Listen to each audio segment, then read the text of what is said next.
हरे कृष्ण। जय जय श्री चैतन्य, जय हो नित्यानंदा। जय ही अद्वैत चंद्र, जय हो गौर भक्त वृंदा। जय जय श्री चैतन्य, जय हो नित्यानंदा। जय अद्वैत चंद्र, जय हो गौर भक्त वृंदा। जय जय श्री चैतन्य, जय हो नित्यानंदा। जय अद्वैत चंद्र, जय गौर भक्त वृंदा। हरे कृष्ण। आप सभी वैष्णव भक्तों का बहुत बहुत हार्दिक स्वागत, अभिनंदन। श्री चैतन्य मंगल महाप्रभु की बहुत सुंदर लीलाओं को व्यक्त कर रही है। और जैसे जैसे हम लीलाओं का श्रवण कीर्तन कर रहे हैं, हमारे हृदय में उनके प्रति, उनके प्रियजनों के प्रति स्नेह, प्रेम की अनुभूति हो रही है और बहुत प्रेरणा भी मिल रही है। वैष्णव दृष्टिकोण मिल रहा है। अपने दृष्टिकोण और वैष्णव दृष्टिकोण में युद्ध भी होता है, टकराव भी होता है, टक्कर भी लगती है। लेकिन फिर ये उद्देश्य मिलता है कि कहीं ना कहीं हमारा दृष्टिकोण शास्त्र दृष्टिकोण के जैसा ही होना चाहिए। प्रेरणा भी मिलती है कि किस प्रकार वैष्णव देखते हैं, वो कैसे सोचते हैं, प्रेम की भाषा क्या होती है, प्रेम के लक्षण क्या होते हैं, प्रेम एक्सप्रेस कैसे किया जाता है। और फिर अपने जीवन में जब हम उनका आदान प्रदान करते हैं तो बहुत स्वादिष्ट लगता है। पिछली क्लास में हमने पढ़ा था कि किस प्रकार महाप्रभु खेल कूद कर रहे हैं और पिताजी पहुंच गए हैं। अब पिताजी पहुंच गए हैं तो पिताजी डांट भी लगा रहे हैं। लज्जित होकर महाप्रभु सर झुकाकर नीचे खड़े हैं बस।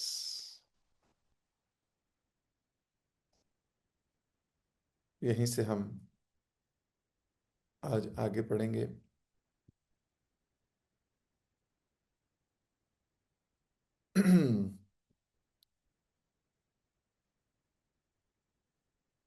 लाज मुख नाही तुले अंतरे तरास, आपनी पंडित गेला गौरचंदेर पास।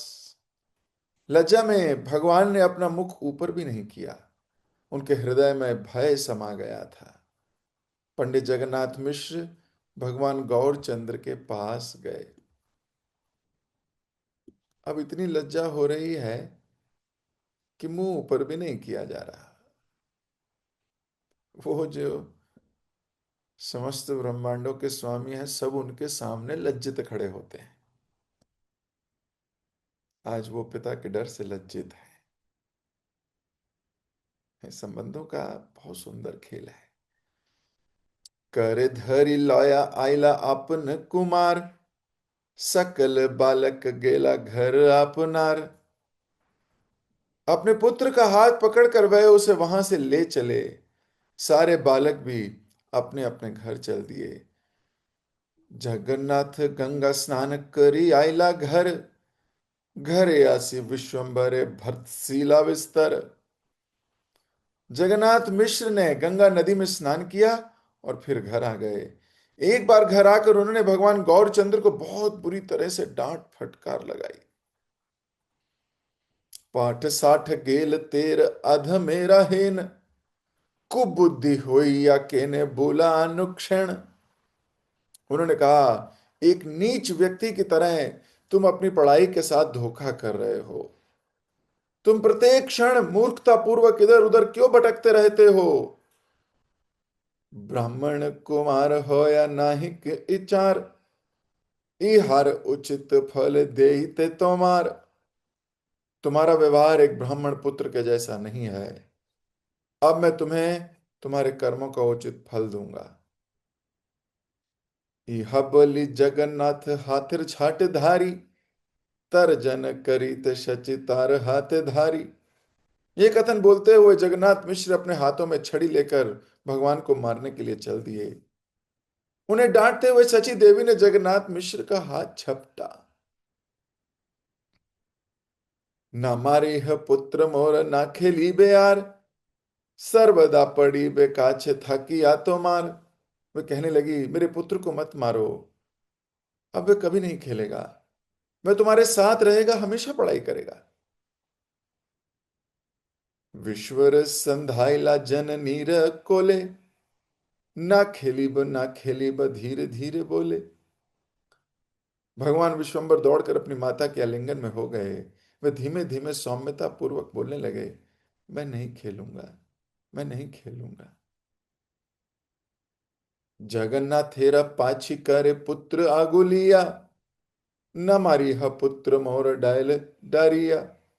अपने पुत्र का आलिंगन कर सची माता ने जगन्नाथ मिश्र को पीछे किया और कहा, मेरे पुत्र को मत मारो, आपके डर से वह मर रहा है।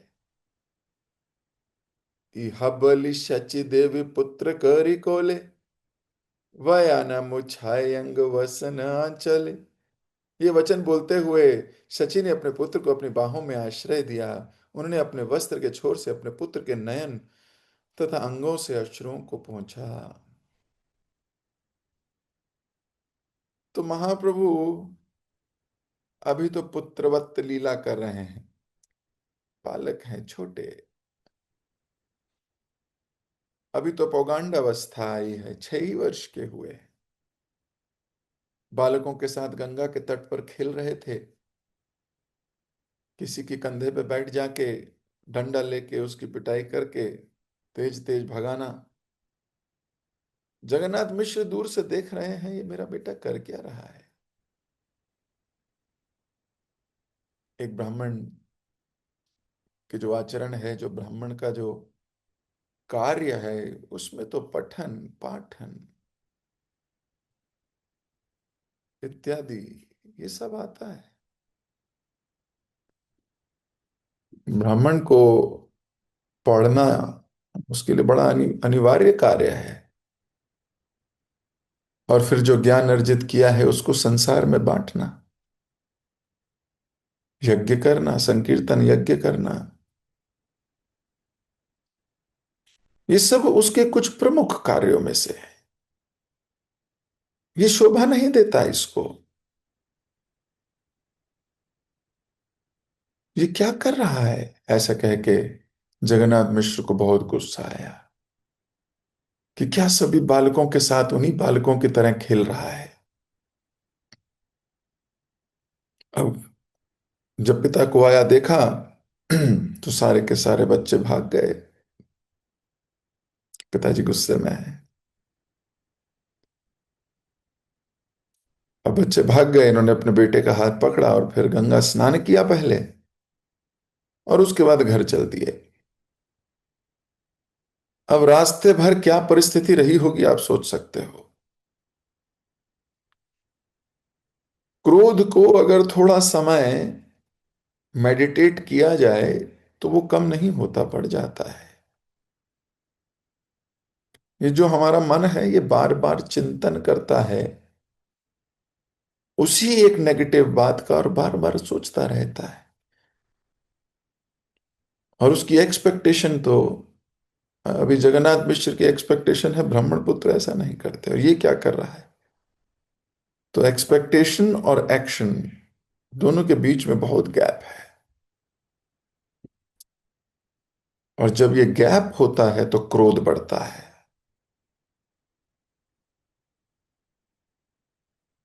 और खास तौर पे तब जब किसी दूसरे के लिए या जिससे आप स्नेह करते हो उसके लिए हो। अपने ऊपर इतना क्रोध नहीं करता व्यक्ति।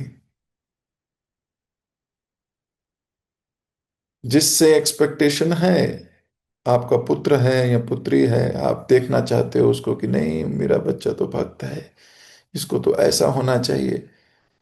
और फिर जब वो कार्य कर रहा है वो भक्तिमय नहीं लगते आपको, तो फिर आपका क्रोध बढ़ता रहता है, बार बार सोचते हो तो और क्रोध बढ़ता है। लेकिन ऐसा ही हम अपने साथ नहीं कर पाते समहाउ। अपने लिए क्योंकि कोई एक्सपेक्टेशन है नहीं, अपने लिए जो कर रहे हैं वही बहुत है। ऐसा लगने लगता है कि जो मैं कर रहा हूं ना, मैं तो बहुत कर रहा हूं, देखो मैं तो उठ जाता हूँ, बाकी उठते भी नहीं। बताओ ना जरा कितने भक्त हैं जो उठ के भी लेट ज्वाइन कर रहे हैं, देखो। मैं तो देखो सबसे पहले था।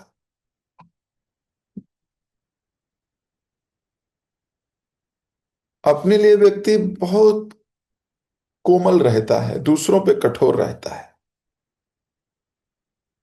लेकिन वैष्णव जन ऐसे नहीं होते, अपनी अपनी प्रवृत्ति बदलते हैं वो। भगवान की कृपा से गुरु जब आज्ञाएं ऐसी देते हैं कि उसके जीवन में सुधार हो, टेढ़ी होती हैं, आसान नहीं होती। भाग्यशाली जीव हैं जिनको ऐसी आज्ञाएं मिलती हैं और वो खुशी खुशी उन्हें स्वीकार भी करते हैं। बदलाव तभी आता है, घर बैठ के बदलाव नहीं आता।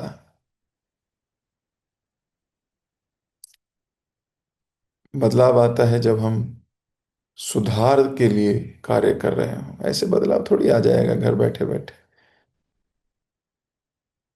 जब आज्ञाएं मिलती हैं, कुछ टेढ़ी आज्ञाएं मिलती हैं, फिर सेवाएं मिलती हैं, सेवाओं में त्रुटियां होती हैं, फिर उसके बारे में समझाया जाता है, फिर उसका तत्व बताया जाता है, फिर उसको गैप एनालिसिस किया जाता है, फिर प्रोग्रेसिव माइंडसेट लाया जाता है, फिर तत्व दर्शन दिया जाता है। फिर वो प्रयास करता है रोता हुआ, नहीं अच्छा चलो भी करूंगा, फिर वो करता है, फिर गलती करता है, फिर सुधरता है, फिर और गलती करता है। धीरे धीरे पुरानी गलतियां छूट जाती हैं,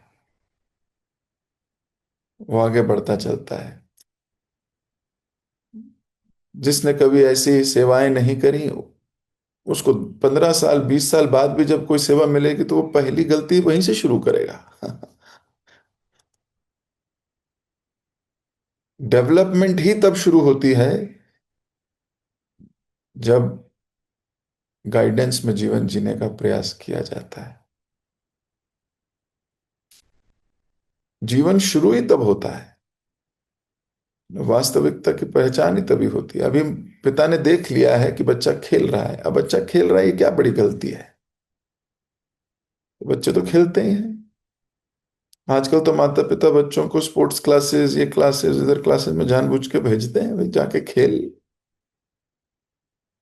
तो खेलने में ऐसी क्या गलती है कि ये तो सकता ही है व्यक्ति, खेलना चाहिए।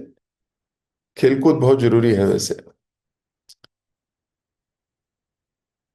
लेकिन ये उचित समय नहीं था खेलने का यार। दिन के समय जब पाठशाला जाने का समय है, पढ़ाई करने का समय है, उस समय बंक मार के खेल लो, तो ये उचित नहीं है। तो पिता को अभी बहुत क्रोध आ रहा है, बार बार वो बच्चे की उंगली पकड़ के घर तो ले जा रहे हैं, लेकिन उनके घर पहुंचने का उद्देश्य कुछ और है। मैं घर पहुंच के ठोकूंगा इसको, ऐसा गलत काम करता है ये, घर पहुंच के इसकी पिटाई करूंगा। और ये बात बेटे को भी पता है, वो भी सर झुका के लज्जा से बस उंगली पकड़ के चले जा रहा है। मन ही मन सोच रहा है कि मम्मी तो बचाएगी,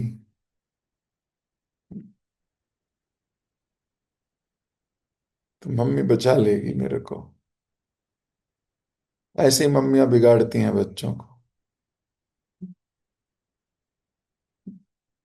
या कई कई घर में पिता भी बिगाड़ते हैं, मम्मी थोड़ी टाइट होती है। मम्मी थोड़ी डिसिप्लिनेटेरियन होती है, डिसिप्लिन चाहती है, उसकी कोई एक्सपेक्टेशन है, वो कोई सुधारना चाहती है। पिता थोड़े बिगाड़ देते हैं, क्यों मारती हो तुम बच्चे को। और बच्चे को पता है पापा के सामने किस एंगल में चिल्लाना है, किस एंगल में रोना है, कौन सी आंख से आंसू कितना टपकाना है, और कौन सी चीख पे पिता पिघल जाएंगे, मम्मी को ही डांट देंगे।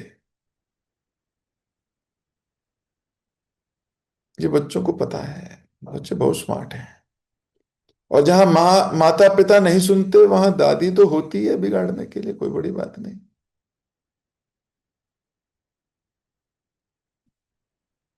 दादी नहीं तो दादा, मतलब कोई ना कोई तो व्यक्ति ये ढूंढ ले। इसलिए जॉइंट फैमिलीज में पहले बच्चे पलते भी थे और बहुत अच्छे से पलते थे। कहीं एक पिटाई हो रही है तो कोई प्यार करने वाला भी मिलता था। अभी तो आजकल क्या सोसाइटीज हैं, क्या बन गया है। पिता डांट दे तो बच्चा कूद जाता है 25वीं मंजिल से, 8वीं मंजिल से, 10वीं मंजिल से। ये कहाँ जा रही है सभ्यता।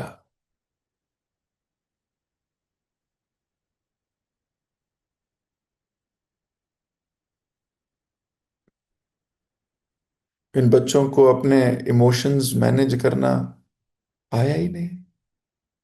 इन बच्चों को क्या, माता पिता को भी नहीं आया। ये सोसाइटी किस तरफ बढ़ रही है। अभी जब मैं हम उम्र लोगों से बात करता हूँ या बड़े लोगों से बात करता हूँ, उनसे पूछता हूँ, तो वो तो यही कहते हैं कि जब स्कूल में हमारी पिटाई हुआ करती थी, उस जमाने में हुआ करती थी, अभी तो स्कूल पिटाई नहीं कर सकता। तो उस जमाने में जब पिटाई हुआ करती थी तो घर आके बताते नहीं थे कि पिटाई हुई है, क्योंकि घर आके बताएंगे पिटाई हुई है तो पापा भी पिटाई कर देंगे। स्कूल से पिट के आया है तो जरूर तुमने ही कुछ किया होगा। अरे पापा सुनो तो, अरे बोलो तो, अरे रुको तो। इतनी देर में तो पांच छह फटाक इधर इधर उधर हो जाया करता था। लेकिन तब भी बच्चे ऐसे स्टेप्स नहीं लेते थे, बच्चे तब भी खुश रहते थे। तो पता है 15-20 मिनट, आधे घंटे बाद पापा पापा, मम्मी मम्मी, बच्चे बच्चे, फिर एक। फिर वो दादी पकड़ लेती थी, वो पुकार लेती थी, वो प्यार कर लेती थी, दादो पकड़ लेते थे, ताया जी पकड़ लेते थे। फिर सब स्नेह से सामूहिक तरीके से बच्चे का पोषण होता था। अभी थोड़ा डांट लगा दो, डंडा पकड़ लो तो इनके तो ये तो बिल्कुल ही फैल जाए। आजकल बच्चे कहने लगे हैं पुलिस बुला लेंगे हम। सोचो तो जरा, पिता को कह रहे हैं। किधर जा रही है सभ्यता। चाणक्य पंडित कहते हैं कि 6 वर्ष से 13-14 वर्ष तक बच्चों को थोड़ा टाइट रखना चाहिए।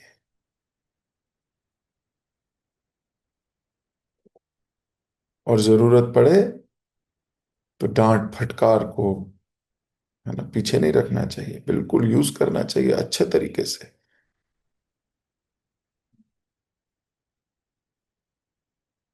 लेकिन आज की मॉडर्न सभ्यता इस बात को नहीं समझती। क्यों? क्योंकि माता पिता भी इतने विवेकपूर्ण नहीं रहे। वे भी अपनी इंद्र तृप्ति के लिए मारते हैं, पीटते हैं। उनके पास भी इतना विवेक नहीं है कि कैसे यूज करना है इस शस्त्र को, अस्त्र को।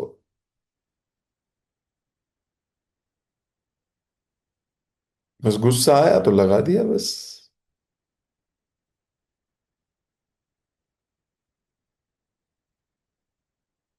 तो उनके गुस्सा पूर्ति करने के यंत्र नहीं है बच्चे।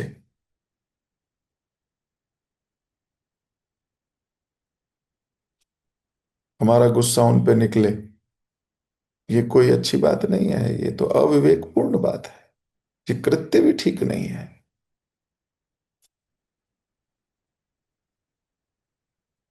लेकिन कभी बच्चों को सुधारने के लिए थोड़ी डांट फटकार लगानी पड़े तो लगानी चाहिए। लेकिन घर का माहौल बहुत सौहार्दपूर्ण होना चाहिए, प्रेम पूर्ण होना चाहिए। केवल यही एंग्री यंग मैन नहीं दिखना चाहिए घर में एक। जिन बच्चों को बचपन में प्रेम नहीं मिलता, जिन बच्चों को सेफ एनवायरनमेंट नहीं मिलता, वो आगे जाके उनका जो भविष्य है वो बहुत खराब है। क्रिमिनल माइंडसेट डेवलप होता है। उसी बिहेवियर को वो मैनिफेस्ट करने लगते हैं अपने जीवन में। वो जैसा बाल्यावस्था में देखते हैं, वैसा ही वो अपनी युवा अवस्था और आगे जाके अवस्थाओं में वही लीला को प्रदर्शित भी करते हैं। उनको लगता है यही नॉर्म है। सो घरों का माहौल बहुत प्रेमपूर्ण होना चाहिए, full of love, care, affection, compassion. लेकिन बीच बीच में कभी आवश्यकता हो तो ताड़न का, डांट का उपयोग किया जा सकता है बीच बीच में। लेकिन अभी संसारों में ऐसा देखा गया है कि बीच बीच में प्रेम थोड़ा दिखाते हैं। माहौल दहशत का है घरों में। वो बालक या वो बच्चे दहशत में पड़े बड़े होते हैं जब विकास उनका ठीक नहीं होता। सो घर में माहौल बड़ा सौहार्दपूर्ण होना चाहिए, जैसे अभी शची माता और जगन्नाथ मिश्र के घर में है। अभी तक आप देख रहे थे गौरांग महाप्रभु शरारत पे शरारत करते हैं, पर पिटाई पिटाई नहीं हो रही थी। थोड़ी बहुत शरारत करते हैं, सब हंस रहे थे, खेल रहे थे, उनको गोदी में ले लेते थे, चुम्बन करते थे। आज पहली बार थोड़ा डांट पड़ रही है। आज थोड़ा पिता परेशान है। क्यों? बच्चा पढ़ने के समय पे खेल कूद कर रहा है, तो थोड़ा सा जगन्नाथ मिश्र टाइट हो रहे हैं। और बालक भी सर झुकाकर चुपचाप पिता के साथ आ रहे हैं। और घर आते पिता ने तो उठा लिए छड़ी। अब पिता ने छड़ी उठा ली है तो अब माता बचा रही है।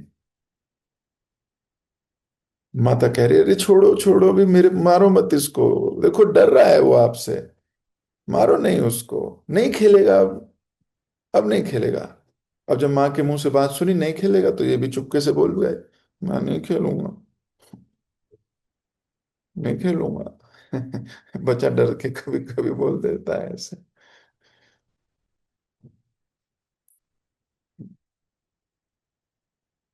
तो सची माता ने अपने गले लगाया बच्चे को। और अब वो एक बहुत इंपॉर्टेंट बात बोलने वाली है। तो सची माता कह रही है, ना पढ़ुक पुत्र मोय होक मूर्ख, मूर्ख हो या शत वर्ष जाऊक। मेरा पुत्र ना पढ़े, उसे मूर्ख ही रहने दो, वह मूर्ख ही रहे, किंतु 100 वर्ष जिए। ये थोड़ा सा एक पढ़े लिखे ब्राह्मण परिवार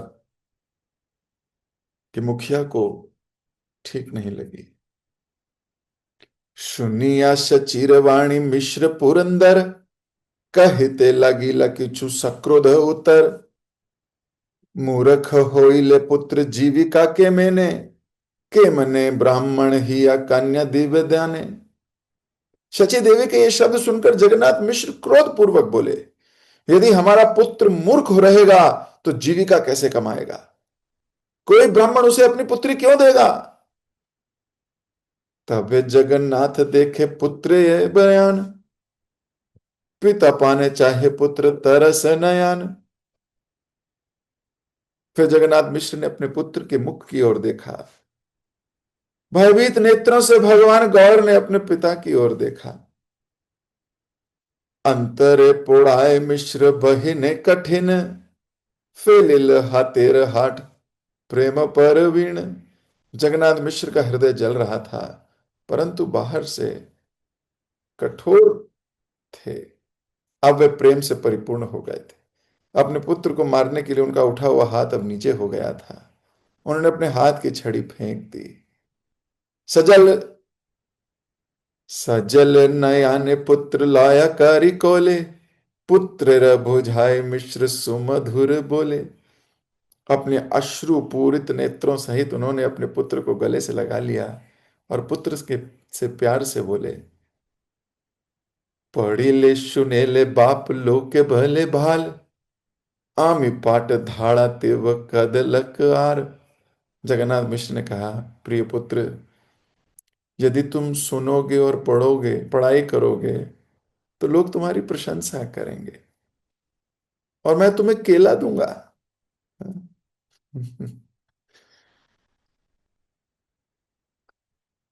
तो पिता चाहते थे कि पुत्र पढ़े। मां कह रही है ना ही पढ़े, कोई बात नहीं, क्यों ही पढ़ना। अभी माँ का इसके पीछे बहुत गहरा डिस्कशन है। ऐसा माँ क्यों कह रही है? कोई माँ चाहती है ऐसा कि उनका बेटा ना पढ़े? आप में से है कोई माँ जो चाहती है उसका बच्चा पढ़े ना? देखो, मैं तो आप सभी को जानता हूँ, स्क्रीन पे दिख रहे हो। ऐसा तो कोई नहीं। डंडा लेके पीछे जरूर पड़ी रहती हो, पढ़ ले पढ़ ले पढ़ ले। मैं तो ऐसे भी जानता हूं माताओं को, बच्चा पैदा ही हुआ है अभी, बोलना ही सीखा है। अभी बोलना सीखा है और उसको पता नहीं क्या क्या पढ़ा देती हैं। और फिर जब घर में कोई गेस्ट वेस्ट आते हैं तो इनका बच्चा है ना, उस बोलते, बेटा जरा सुनाइए, जरा सैटेलाइट के नाम सुना, जरा उस कंट्री की स्टेट्स के नाम सुना, उसके कैपिटल सुना, उस 2 का टेबल सुना, 10 का टेबल सुना। वो बच्चा फटर फटर बोलता है। और माँ को बड़ा अच्छी है ना, एकदम ये मेरा बेटा, देखा मेरा बेटा कितना बढ़िया। ना बच्चे को पता उसने क्या बोला। वही बच्चा वही बातें 5-6 साल बाद भूल जाता है। क्यों? क्योंकि वो शॉर्ट टर्म मेमोरी में गई है। उस वक्त उस चीज की आवश्यकता ही नहीं है। मुझे बताओ जरा, 1 साल 1.5 साल के बच्चे को किसी कंट्री के नाम और स्टेट्स के नाम और ये सब याद कराने का क्या लाभ है? माता की संतुष्टि है बस। थोड़ा गर्व होता है ना, मेरा बेटा देख। समय आने पर, उचित ज्ञान समय आने पर देना चाहिए।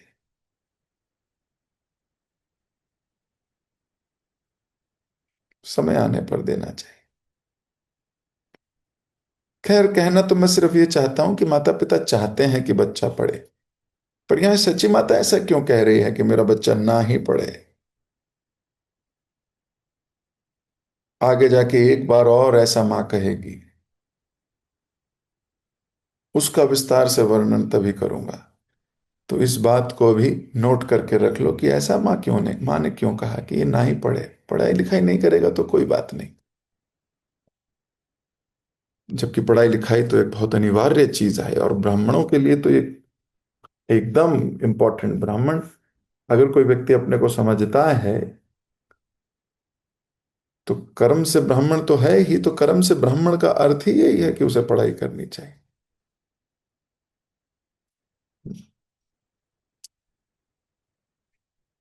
अब पिताजी सोच रहे हैं बच्चा है, इसको पढ़ाना तो है ही, तो कैसे पढ़ाया जाए? तो अवॉर्ड एंड रिवॉर्ड पॉलिसी। क्या पॉलिसी है? बेटा तू पढ़ ले, मैं तुझे केला दूंगा। आजकल तो मुझे लगता नहीं कोई बेटा केले से पढ़ लेगा। हाँ, आजकल उसको आईफोन दोगे तो पढ़ेगा। उसको कुछ और मटेरियल चीज दोगे तो, बेटा तेरे को साइकिल ले दूंगी, तेरे को है ना फोन मिलेगा, तेरे को फोन, तेरे को आईपैड मिलेगा, तेरे को है ना कुछ रिवॉर्ड पेरेंट्स, वो भी जैसे भी उचित लगे वो देते हैं। तो उस जमाने में तो केले से भी पढ़ लेते थे बच्चे। अभी आप अपने बच्चे को घर में आजमा लेना, उसको बोलना बेटा तू पढ़ ले, मैं तेरे को, तेरे 95% आएंगे, मैं तेरे को टॉफी दूंगी। तो वो शाम को आपको ही ला के दे देगा दो, बोले मेरे को आज के बाद बोलना नहीं पढ़ने के लिए, लो दो टॉफी तुम रख लो।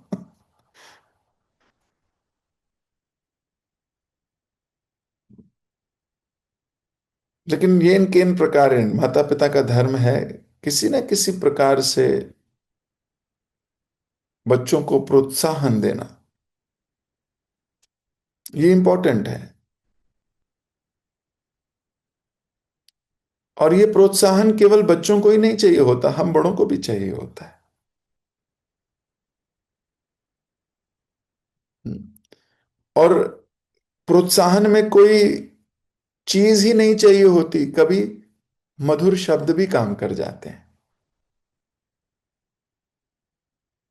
कभी एक पीठ पे थपथपाना ही काम कर जाता है।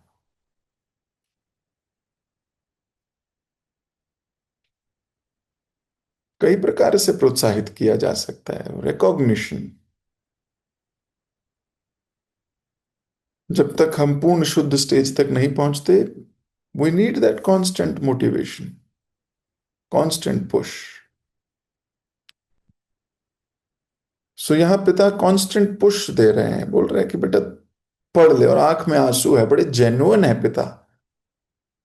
ही इज जेन्युइनली कंसर्न्ड कि ये कुछ कर ले, ये क्या कर रहा है, खेल कूद में समय बिता रहा है।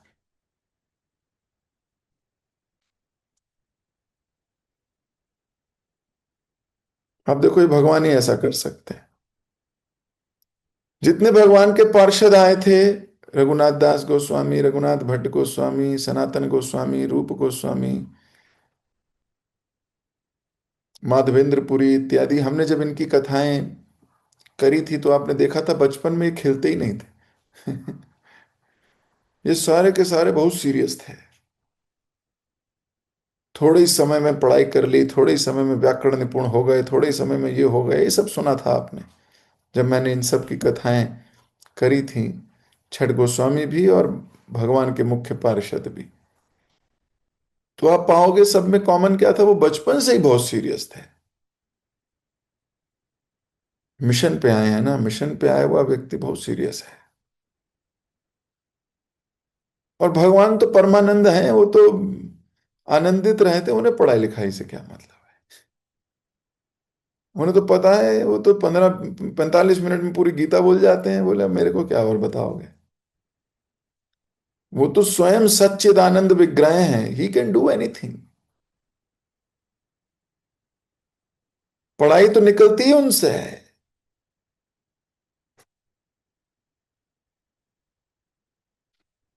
He is relaxed, he is playful. Krishna हमेशा प्लेफुल रहते हैं। He is always enjoying. इसीलिए हम लोगों की एंजॉइंग टेंडेंसी नहीं होनी चाहिए, क्योंकि ये तो कृष्ण की है। जब हम भी अपनी एंजॉइंग टेंडेंसी में पूर्णता स्थित हो जाते हैं, तो कहीं ना कहीं हम कृष्ण के साथ प्रतिस्पर्धा रखते हैं। हम भोगी नहीं हैं, हम तो भगवान के उपयोगी हैं, उपभोगी हैं। हमें भोग करो भगवान, ये हमारी पुकार है कि कृष्ण आप हमें यूज करो, हम आपके लिए हैं।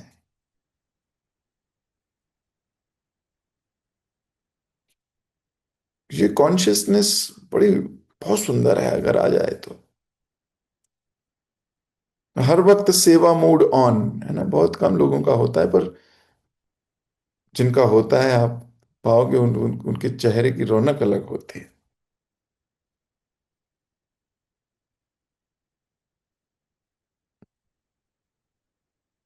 उनकी सेवा में भाव ही अलग होता है।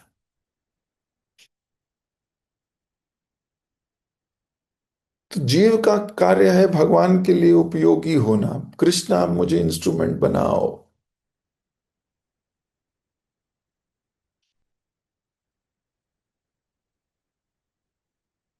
वो सेवक है। मालिक मजे कर सकता है। मालिक है वो।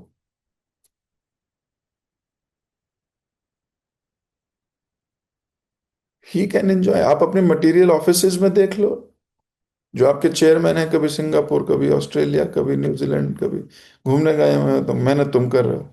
बोले यार मेहनत सारी हम करते हैं।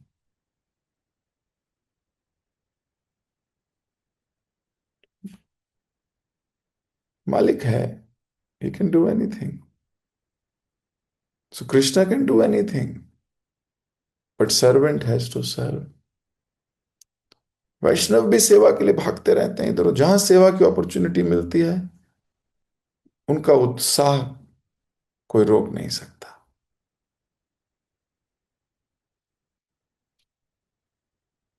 अब कोई बुद्धिमान ही अपॉर्चुनिटी को ग्रैब कर सकता है।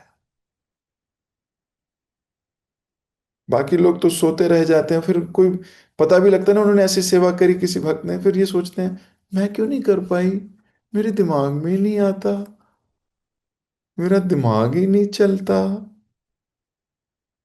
वो कैसे कर लेते हैं ऐसे।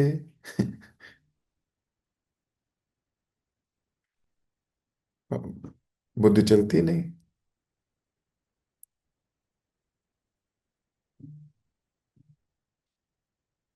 तो सेवक मेंटेलिटी सीखनी नरोत्तम दास ठाकुर से सीखनी चाहिए,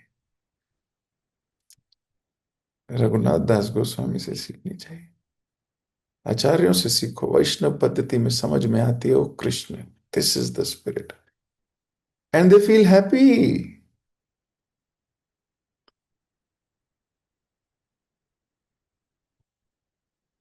तो अभी पिता रो रहे हैं, अभी बोल रहे बेटा तुम पढ़ लो, प्लीज पढ़ लो, लोग तुम्हारी प्रशंसा करेंगे। हर पिता का ये एक स्वप्न होता है ना, उसके बच्चों की लोग तारीफ करें। बच्चे नाम रोशन करेंगे, ऐसा मैंने सुना है ना। हमारे जमाने में गाना भी बहुत फेमस हुआ था, एक पापा कहते हैं बड़ा नाम करेगा, ऐसा है कि नहीं। तो ये पापा तभी से कहते हैं। ऐसा नहीं है ये पिक्चर वालों ने गाना बनाया, ये इन्होंने यहीं से चुरा के बनाया होगा चैतन्य मक्खन से। महाप्रभु के पापा कह रहे हैं बेटा तेरी लोग प्रशंसा करेंगे ते।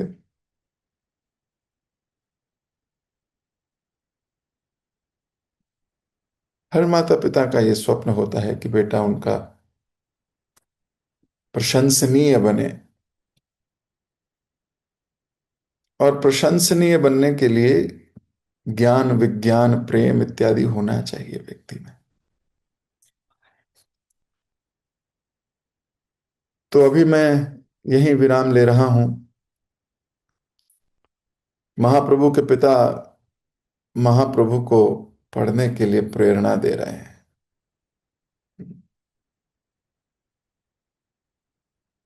तो क्या महाप्रभु ने पिता की प्रेरणा से पढ़ाई शुरू की, या वहां तो टाल दिया, मामला सिमट गया, मामला निपट गया, अगले दिन फिर वहीं के वहीं। आगे क्या होगा इसको देखेंगे हम कल। जगत गुरु श्रील प्रभुपाद की जय। हरे कृष्ण।